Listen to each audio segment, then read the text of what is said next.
পাকা কলা দিয়ে যদি বানিয়ে ফেলা যায় এমন অসাধারণ একটা কেক, তাহলে কি চাই আর বলুন তো। একদম জালিদার আর একদম নরম তুলতুলে এই কেকটি আপনারা খুবই সহজে বানিয়ে ফেলতে পারবেন, তাও আবার কোনো রকম ডিম ছাড়াই। ডিমও প্রয়োজন হবে না। তো চলুন আজকের এই সুন্দর ভিডিওটি শুরু করা যাক। আশা করব আপনাদের অনেক ভালো লাগবে। ভিডিওটি শেষ পর্যন্ত দেখার অনুরোধ রইল। আজকের এই কেকের জন্য আমাদের প্রথমেই লাগবে চালের গুঁড়ো। তো দেখুন, চালের গুঁড়ো নিয়ে নিয়েছি 1 বাটি। এবার এটা আমি একটা মিক্সিং বোলে দিয়ে নিচ্ছি। এবার এর মধ্যে অল্প অল্প করে জল দেবো, জলটা নর্মাল টেম্পারেচারের। এবার সেটা দিয়ে ভালোভাবে মিশিয়ে নিব। তো এটা দিয়ে দেখুন একদম কেমন ভেজা ভেজা ভাবে নিয়ে চলে এসেছি। এবার এটা 15 মিনিটের মতো ঢেকে রেখে দেব। দেখুন ঢেকে রেখেছিলাম। এবার এটা যে দানাগুলো চালের গুঁড়ো সেগুলো বেশ ফুলে ডাবল সাইজের হয়ে গেছে আর নরম হয়ে গেছে। এবার এর মধ্যে আমি পাকা কলা দিয়ে নেব।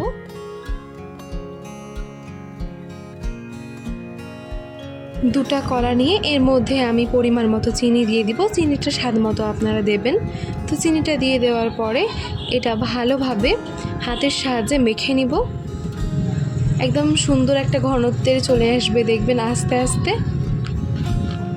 তো এই মুহূর্তে দেখতেই পাচ্ছেন খুব সুন্দর একটা ব্যাটার রেডি হয়ে গেছে।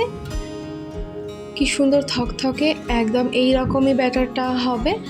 আর ইয়েগুলো দানাদার যেগুলো থাকবে কলাটা, সেটা ভালোভাবে ভেঙে দিতে হবে।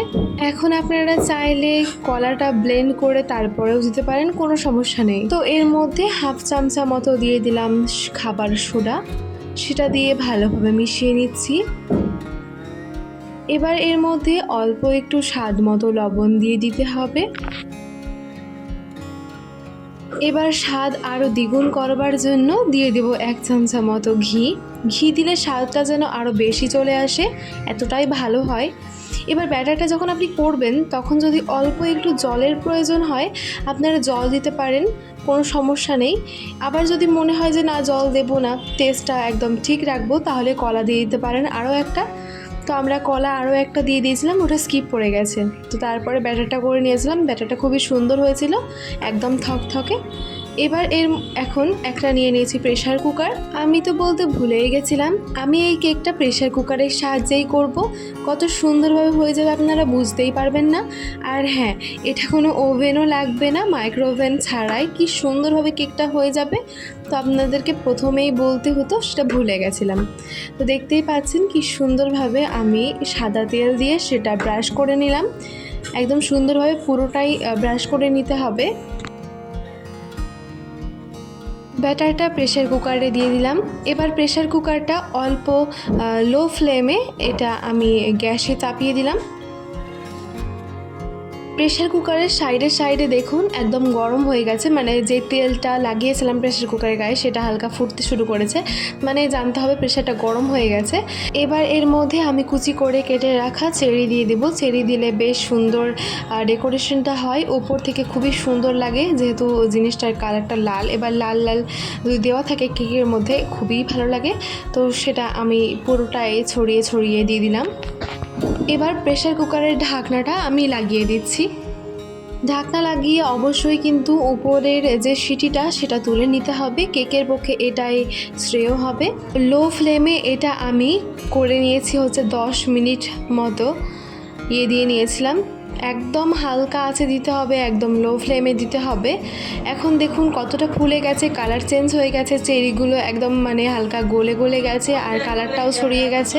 দেখতে ঠিক কতটা অসাধারণ লাগছে সেটা তো দেখতেই পারছেন। এবার আমি এটা সারা রাতের জন্য রেখে দেব, মানে এটা সন্ধেবেলায় করা হয়েছিল যেহেতু, তার জন্য আমি এটা একদম সারা রাতের জন্য রেখেই দিয়েছিলাম, তখন আর কাটিনি। এবার গরম গরম কাটলে ওটাও বেশ ভালো হয়, কিন্তু আমি ঠান্ডা করে ওটা কেটেছিলাম, কোনো সমস্যা নেই। আমি সারা রাতের জন্য রেখে দিয়েছিলাম, রাত্রেবেলায় খাবো না এর জন্যই।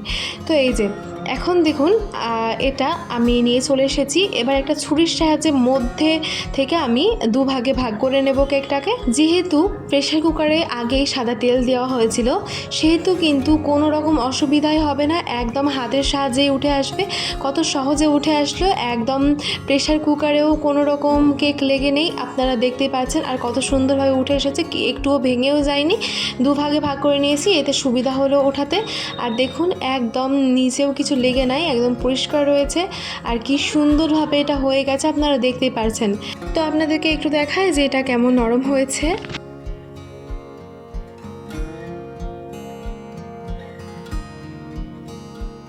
এবার আমি পিস পিস করে সুন্দর করে এটাকে কেটে নেব। আর এতটাই মজার লাগছিল দেখতে। দেখতে যদি এতটা সুন্দর লাগে, খেতে কতটা না সুন্দর লাগবে। হ্যাঁ, অবশ্যই আপনারা ভাবতে পারেন আমি কি বলছি, এটা বিশ্বাস না হতেই পারে। তার জন্য আপনাদেরকে বাড়িতে অবশ্যই করে দেখতে হবে। বাড়িতে অবশ্যই ট্রাই করবেন, দেখবেন আপনাদেরও এইরকমই হবে। দেখুন কত সুন্দর জালিদার হয়েছে আর কতটা সুন্দর হয়েছে। আরও একবার আপনাদেরকে দেখিয়ে দিচ্ছি যে এটা কতটা নরম হয়েছে। বিশ্বাস করেন, জাস্ট ওয়াও হয়েছিল। ওয়াও বলতে বাধ্য হবেন, এতটাই সুন্দর হয়েছিল এটি। তো আজকে এখানেই বিদায় নিচ্ছি। আপনাদের ভিডিওটি ভালো লাগলে চ্যানেলটিকে সাবস্ক্রাইব করে পাশে থাকা বেল আইকনে ক্লিক করে অল নোটিফিকেশন অন করে দিবেন। আর যদি ভিডিও ফেসবুক থেকে দেখেন তাহলে অবশ্যই পেজটিকে ফলো করতে ভুলবেন না। সবাই ভালো থাকুন, সুস্থ থাকুন, ধন্যবাদ।